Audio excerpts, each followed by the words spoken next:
You finally have the chance to cosplay a character you've been dreaming about for so long that you're about to head off to your favorite convention. However, you get this nagging feeling that the character you're dressing up as isn't popular in the community. Do you find yourself checking your phone from time to time to see what is currently trending in the cosplay scene so that way you don't feel left out? Believe me, I've been down this road before. What's Gucci everybody? My name is James Cosplays and welcome back to another video. Today's topic, we're going to be diving right into a cosplay trope that has been going on for quite some time, and that is dressing up as mainstream characters. I'm not gonna lie, dressing up as mainstream characters has gotta be one of the most miserable experiences I've ever had. I know this might sound very controversial, but just let me cook. Just let me cook. We all love dressing up as our favorite character, whether they're from an anime, video game, comic, or just any fandom at a convention. But sometimes, we get this strange gut feeling like the character we're dressing up as isn't popular anymore, or isn't that well known in the community. Let me take you all on a bit of a backstory on how I got exposed to mainstream cosplay. When I first started cosplaying in 2016, I felt pretty secured on who I wanted to dress up as. The character I did was a gender swap version of Ruby from the series RWBY. Even though the character I was dressing up as was very popular at the time, the aesthetic and design of the character aligned with my fashion taste. So it didn't really feel like I was dressing up as her for the hype. From there, I started to compile a list of characters I truly wanted to do, regardless of their popularity. Most of the characters I've done were mainly old school anime and video games such as Len Kagami from Vocaloid, Shu Oma from Guilty Crown, Zora from Kingdom Hearts, Gaius from Fire Emblem, and so many more. So yeah, I was pretty confident on who I wanted to be. Then in 2019, I started getting myself immersed in cosplay trends. As I was scrolling through my friends' stories, I noticed they were into My Hero Academia, which put a lot of pressure on me to cosplay characters that were trending. The character I chose was Izuku Midoriya since he was the only character I felt more familiar with.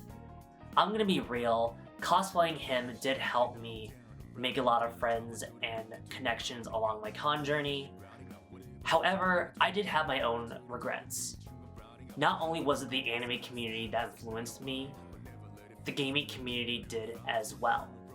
Near the end of 2019, when Fire Emblem Three Houses was released, I saw a massive amount of cosplayers share their cosplans for the characters, making the game a big hit. This might sound biased, but I had a difficult time trying to get into the game. Regardless of the great storytelling, the aesthetic and personality of the characters did not align with my interests, and I found the gaming mechanics to be a bit mid. And just to be clear, I'm not here to send hate or discourage anyone from playing the game.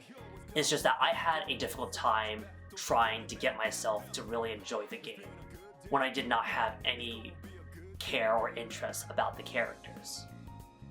But anyways, back to the topic.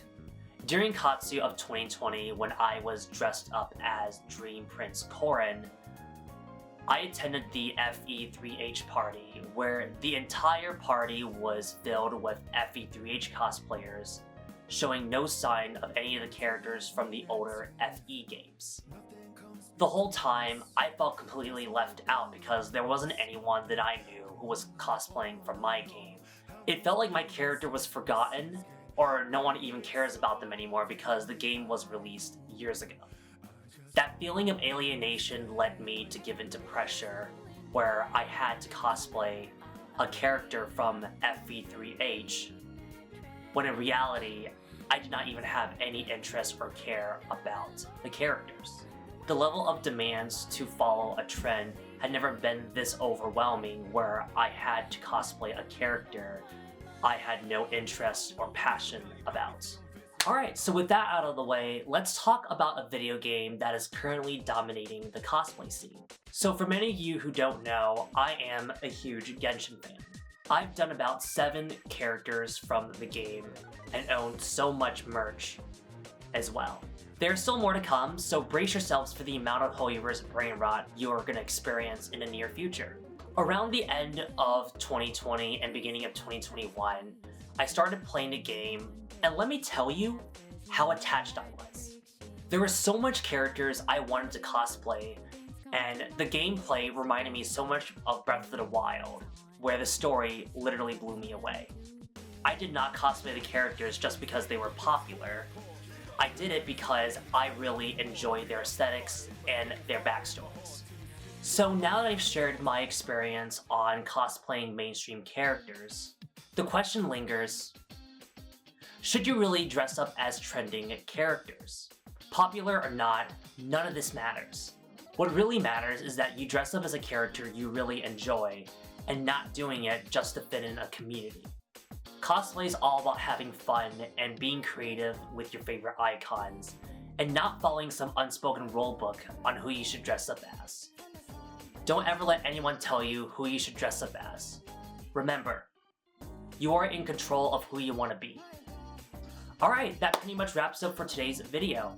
I hope you found this discussion very helpful. Be sure to like and share this video with your friends. If you want to stay updated, be sure to check out my social links down below. And as always, if you'd like to share your own cosplay experiences, let me know in the comments below. I would really love to hear your thoughts and experiences about this matter. And I'll catch you all in the next video.